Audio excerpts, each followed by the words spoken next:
When it comes to championship teams, they come in a variety of ways. You can have a super team type like the 2017 Warriors, a dynamic duo like Kobe and Shaq, or a team that's so good together they fit like a glove.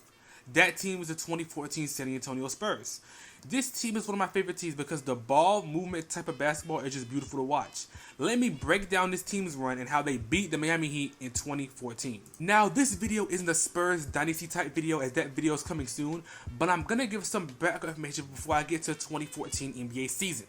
Now, Tim Duncan is regarded as the cornerstone of this team, as he was the #1 overall pick in the 1997 draft, and he immediately made an impact. He won 4 NBA championships up to this point and was the best player in all those series. 2003 was a very impressive show for Tim Duncan. I recommend that watch. Anyways, Tim, after the 2007 NBA season, began to decline. And when I say decline in quotations, because he took more of a backseat role and allowed Parker and Ginobili to develop and get their time in. Up until the 2012 NBA season, the Spurs wouldn't make it past the second round. They made it to the Western Conference Finals in 2012, but lost. And finally, they made it back to the NBA Finals in 2013. Now let's talk about the players that are on this 2013 team and the 2014 team. First is obviously the trio of Duncan, Parker, Ginobili. This trio has been through thick and thin, and they have won 3 NBA chips together and looking for one more. But they have a new starter whose name is Kawhi Leonard. Kawhi was drafted in the infamous 2011 NBA draft by the Indiana Pacers, but was traded to the Pacers as they wanted George Hill. And Pop didn't want to give up Hill unless they got a wing, and that's what they got, which turned out better for them anyways. Kawhi has large hands, paws, and a long wingspan, which allowed him to play excellent defense, which they used against LeBron James. And on top of that, he was able to score in the mid-range and also able to drive effectively. He was still young and growing into himself, but he showed promise, and he will be able to take over when it's all said and done. Thiago Splitter was playing in the Spanish ACB League before he declared for the NBA Draft 2006. He was drafted by the Spurs, but when it come over to the 2010-2011 NBA season. Now, Danny Green, who is a starting shooting guard for this team, had an interesting start to his NBA career. Danny Green was drafted by the Cavs 2009, but was waived, and the Spurs picked him up, but he was waived by them as well. He played in the developmental league before the Spurs picked him up again in the 2011 lockout season. Ever since then, up to 2013, he's been a sharpshooter and consistent for the Spurs. Now, the Spurs picked up Gary Neal after he played for a Spanish club in 2010. He was sent to the development league in 2013, and in January, then he got sent back to the NBA in December, where the Spurs finally put him on the team. Boris Diaw was drafted by the Hawks in 2003.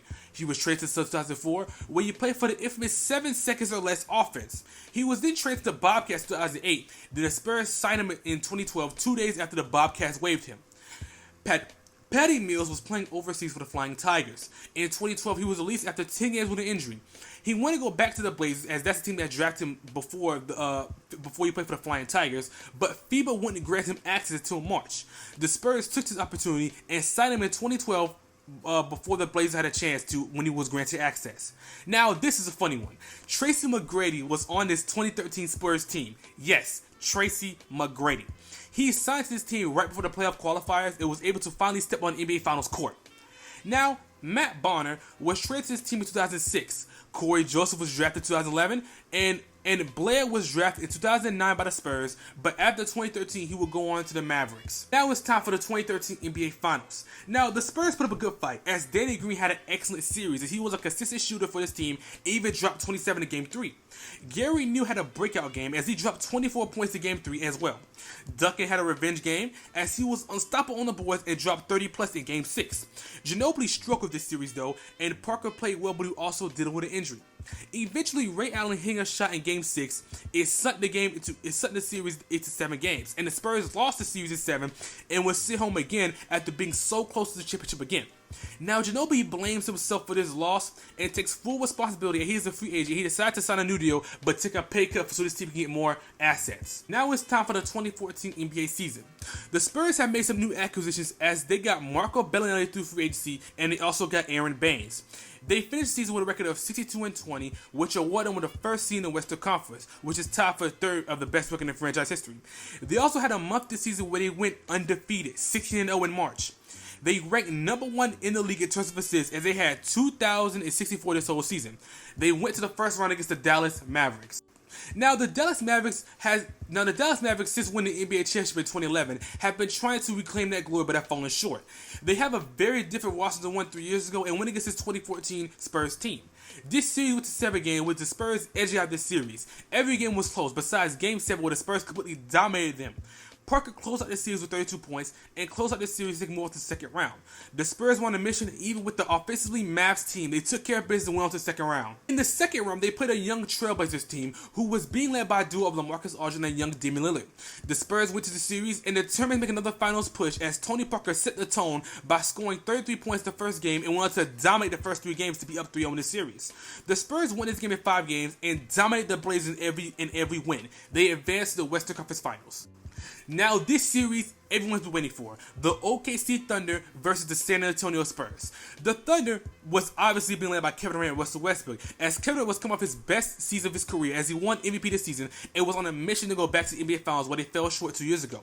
Russell Westbrook was coming into his own, but he wouldn't have his best season, as we all know what season that is, but he was still a valuable second option to this great team. Now this series is the pinnacle of ball movement for this team, as they completely dominated the Thunder in the first game.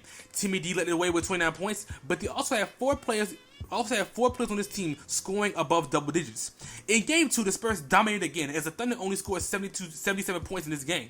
KD and Westbrook struggled as they are the main offensive flow for this team. The Thunder team had an issue of spacing and the Spurs fully exposed that. In Game 3, the Thunder made a change as they put Reggie Jackson's starting lineup and DMP'd Thabo Sefolosha, and it provided results. As the big three struggled, the Thunder excelled, and it caused them to win Game 4 and tie the series up 2-2. The Spurs regrouped and won Game 5, as I didn't mention, but Kawhi Leonard at this point is playing amazing defense. He guarded Kevin Durant and put perfectly this game, and KD struggled as he was able to switch perfectly as well. In Game 3, Boris Diaw turned the clock back to his Suns' days as he couldn't miss, and he scored 26 points off the bench. KD and Westbrook both scored 30 points respectively and pushed this game into overtime. Now in overtime, the Spurs played excellent defense and held KD to 0 points. Serge and Westbrook was the only people scoring in overtime for the Thunder, and the Spurs closed out in OT to win the series in 6 games. The Spurs exposed the Thunder's flaws and used their advanced depth against them, and it provided results. Now they're back in the NBA Finals looking for revenge. Now the Miami Heat made their 4th trip in a row to the finals. It was a 2013 rematch. After arguably one of the best NBA finals you can watch, it's time for part 2. The Spurs set the record straight and won Game 1. The team led the way with 21 points. In Game 2, LeBron showed the skill gap as he scored 35 points and was having a very good night. But the Spurs only lost by 2 points. At this point in the series, even with the loss, people was thinking that the Spurs might be able to win this thing, as the Heat's depth wasn't producing to the level they were supposed to be, and Dwayne Wade was obviously regressing. But after Game 2, one person changed the whole series: Kawhi Leonard. Kawhi Leonard came out in Game 3 and dropped 29 points and held LeBron only 22. In the next game, he dropped 20 but only held LeBron to 28. Then in Game 6, LeBron dropped 22, and yes, LeBron had 31, but he only held him to 4 in the 4th quarter.